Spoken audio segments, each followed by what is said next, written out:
kooban naga siiyo safarkii aan ku maqnaa saad la socoteen 2 week oo waxla baan wadanka ka maqnaa socdaalkaygu wuxuu ku sal lahaa martiqaad runtii aan ka helnay shir weyn oo caalami ah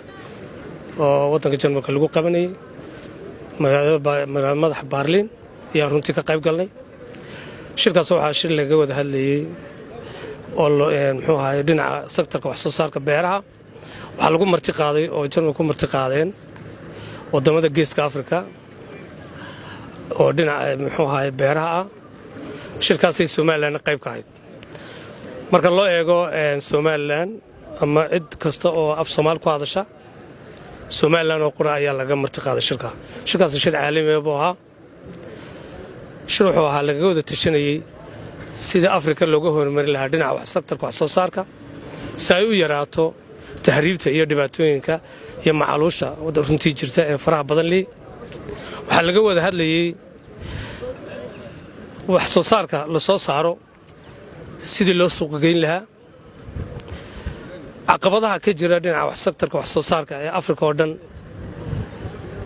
si loo hormarin lahaa wadamada runtii aad kaan muxuu ahaay wasaaradda waxa kamid ah Uganda oo runtii iyadu horumar badan ka gaadhay dhinaca sektorka wax soo saarka Ethiopia Namibia Nigeria Somaliland way badnaayeen ugu horeyn South Africa ugu horeyn waxa ka hadashay wasaaradda horumarinta beeraha ee wadanka Jarmalka oo soo dhaweysay madaxda wasaaradaha ka socda iyo wadamada runtii shirkaas wuxuu ahaa shir Somaliland guulo ahaa anagana wasaar beer ahaan aanu saaxiibo badan ku soo samaysan shirkaas Berlin buu ka dhacay Berlin shirka ma wandhay buu ahaa maga shirka ka qayb galay dabadeed waxaan soo sii wadanay safarkayga oo isaguna martiqaad labaad aanu ka helnay Amsterdam Jaamacadda University oo khubaro dhinaca beeraha ay kala shaqeyso Itoobiya ay ugu xidheen jaamacadana runtii si wanaagsan baa lagu soo dhaweeyay jaamacadda waxaanu kala hadalnay sidii wasaaradda hay noogu tababar noo siin lahaayeen shaqaalaha wasaaradda iskoorashubiyo ay noo siin lahaayeen dhinaca beeraha runtii taana wasaaradda way naga aqbaleen aad iyo aad runtii way noo soo dhaweeyay maadaama halkaanu gaarnay 3 wadan baan runtii marnay Jarmalka iyo Holland iyo Belgium waxaanu la kurannay dhaliyadii reer Somaliland oo maadaama aan muxuu ahaay wadankii soo gaaray iyagan ma habeen aan la qaatay waqti saan uga waramo xaaladda dalka iyo muxuu ahaay wadanku xaaladiisu halkay marayso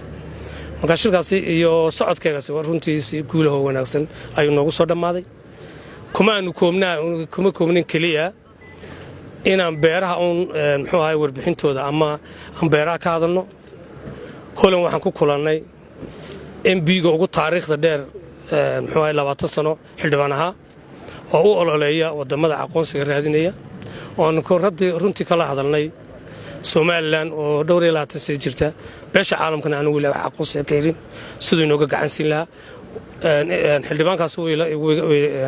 way ula ballamay runtii inuu dalka yimaado waan u ballan qaadnay in wadanka ku soo dhaweyn doono oo inoo iman doono soo arko nabadgelyada iyo xasiloonida iyo horumarka iyo dimuqraadiyadda Somaliland ka jirta runtii ay shacabka reer Somaliland iyagoo gacmaha haystaan ku talaabsadeen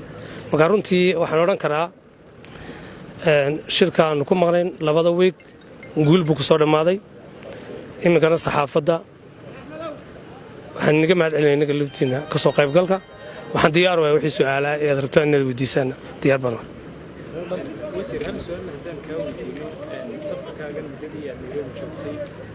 waxay sheegayaan inuu kugu adkaaday in martadaada ka hesho shirkaad ka qayb gashay oo xidhiidhka Somaliland iyo dalka Jarmalka aan fiicnayn oo adiga hawlo ku gaaray inaad marnay intaan xagga jira horta waa su'aal fiican horta anigu martiqaad rasmi ah aanu ka helnay wadanka Jarmalka waxaan ahay dawladda kaliya Somaliland shirka lagu martiqaaday laakiin shirka ka qaybgalkiisa laftiisu waxa laga yaabaa inuu dad badan fajiciso ku noqday maadaama dadku inta badan waxa la yiraahdo Somaliland wali aqoonsi ma helin markaas shirka inta leeg 35 wadan oo Afrikaan la isku yeedhay oo Somaliland qayb ka noqotay colaadeedu leeyahay marka waxa laga yaabaa taas inay iska tahay uun barogaraamada lagu nacam colaadda Soomaaliland ee shacabka runtii wada tashaday ay dad badan u qabaan runtii oo aan wax badan meelaha media ka arkayay laakiin waxa la Soomaaliland way ka kortay runtii